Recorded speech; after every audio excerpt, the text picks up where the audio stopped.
Hello ENV 118, I am Joshua Maloney, the Supplemental Instructor for Professor Etter's Intro to Environmental Science at Cape Cod Community College. In this short video, I will be discussing this week's trash lab.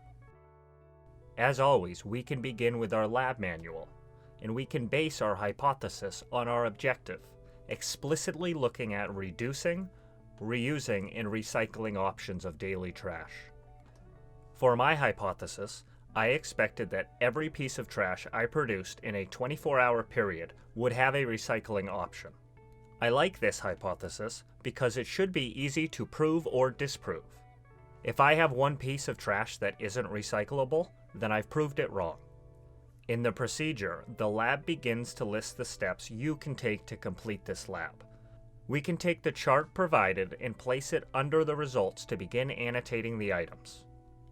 Then, we can come up with reduce, recycle, or reuse options for the items that we listed. An excellent way to reduce buying new things while also reducing the associated packaging is to shop at specialized reuse centers and consignment shops. We can find everything from clothes to building materials at these places. Often, the items are less expensive and good as new. To quote Macklemore in his 2012 hit Thrift Shop, "One man's trash, that's another man's come-up." An item that was recently highlighted by society was the plastic straw. Many people in this century have realized that they can drink fluids without a plastic straw. Some people are even finding that they're able to use reusable straws. We can also reduce by looking for products that use less packaging. When manufacturers make their products with less packaging, they use less raw materials. This reduces waste and overall cost.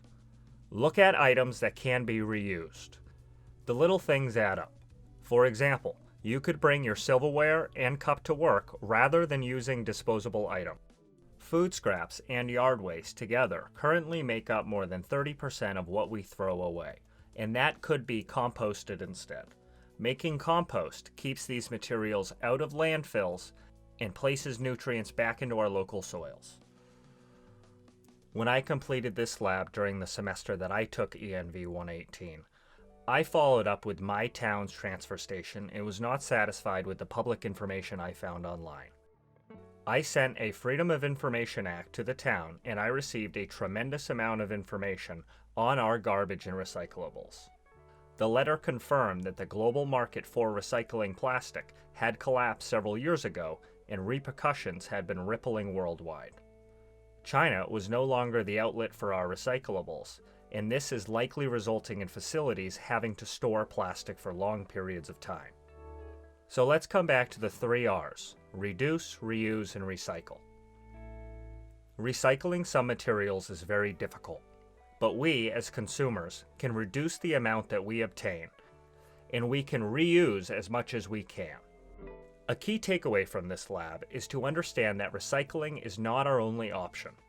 The benefits of reducing and reusing can save energy by preventing pollution caused by reducing the need to harvest new raw materials. It saves money and helps us sustain the environment for future generations.